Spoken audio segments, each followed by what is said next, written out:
ನೀವು ನೋಡ್ತಾ ಇದ್ದೀರಾ ಫಿಲ್ಮಿ ಬೀಟ್ ಕನ್ನಡ. ನಾನು ಶ್ರುತಿ ಪಾಟೀಲ್. ಚಾಲೆಂಜಿಂಗ್ ಸ್ಟಾರ್ ದರ್ಶನ್ ಮಾಡಬೇಕಿದ್ದ ಚಿತ್ರವೊಂದಕ್ಕೆ ಈಗ ಪವರ್ ಸ್ಟಾರ್ ಪುನೀತ್ ರಾಜ್ಕುಮಾರ್ ನಾಯಕ ಆಗ್ತಾರಂತೆ. ಹೀಗಂತ ಸುದ್ದಿಯೊಂದು ಗಾಂಧಿನಗರದಲ್ಲಿ ಸಿಕ್ಕಾಪಟ್ಟೆ ಗಿರ್ಗಿಟ್ಲೆ ಹೊಡಿತಾ ಇದೆ.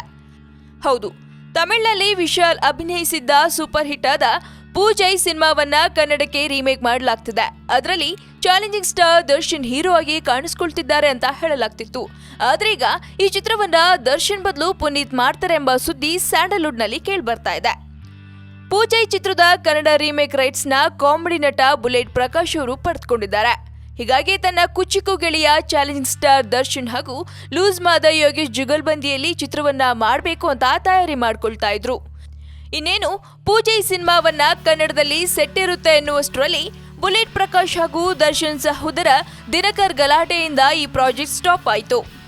ಈಗ ಬುಲೆಟ್ ಪ್ರಕಾಶ್ ಈ ಚಿತ್ರದ ರೀಮೇಕ್ ರೈಟ್ಸ್ ನ ನಿರ್ಮಾಪಕ ಎನ್ ಕುಮಾರ್ ಅವರಿಗೆ ಮಾರಾಟ ಮಾಡಿದ್ದಾರಂತೆ. ಹೀಗಾಗಿ ನಿರ್ಮಾಪಕ ಎನ್ ಕುಮಾರ್ ಈ ಪ್ರಾಜೆಕ್ಟ್ ಅಪ್ಪುಗೆ ಮಾಡುವ ಪ್ಲಾನ್ ನಲ್ಲಿದ್ದು, ನಿರ್ದೇಶಕ ಹರ್ಷ ಡೈರೆಕ್ಟ್ ಮಾಡೋ ಸಾಧ್ಯತೆ ಇದೆಯಂತೆ.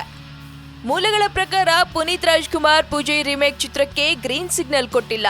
ಇನ್ನೊಂದೆಡೆ ಪವರ್ ಸ್ಟಾರ್ 4-5 ಸಿನಿಮಾಗಳಲ್ಲಿ ಬ್ಯುಸಿ ಇರೋದ್ರಿಂದ ಸದ್ಯದಲ್ಲೇ ಈ ಸಿನಿಮಾ ಆಗೋದಿಲ್ಲ ಅಂತಿದ್ದಾರೆ ಪುನೀತ್ ಆಪ್ತರು. ಆದ್ರೆ ನಿರ್ಮಾಪಕ ಎನ್ ಕುಮಾರ್ ಈ ಸಿನಿಮಾವನ್ನ ಪುನೀತ್ ರಾಜ್ಕುಮಾರ್ ಜೊತೆ ಮಾಡ್ತಾರಾ ಅಥವಾ ದರ್ಶನ್ ಜೊತೆ ಮಾಡ್ತಾರಾ ಅನ್ನೋದು ಸದ್ಯಕ್ಕೆ ಟಾಕ್ ಆಫ್ ದಿ ಟೌನ್ ಆಗಿದೆ. ಮತ್ತಷ್ಟು ಇಂಟ್ರೆಸ್ಟಿಂಗ್ ಸುದ್ದಿ ನೋಡೋದಕ್ಕೆ ಸಬ್ಸ್ಕ್ರೈಬ್ ಮಾಡಿ ಫಿಲ್ಮಿ ಬೀಟ್ ಕನ್ನಡ. ಅಂಡ್ ಈ ವಿಡಿಯೋ ನಿಮಗೆ ಇಷ್ಟವಾದಲ್ಲಿ ಲೈಕ್ ಮಾಡಿ, ಶೇರ್ ಮಾಡಿ.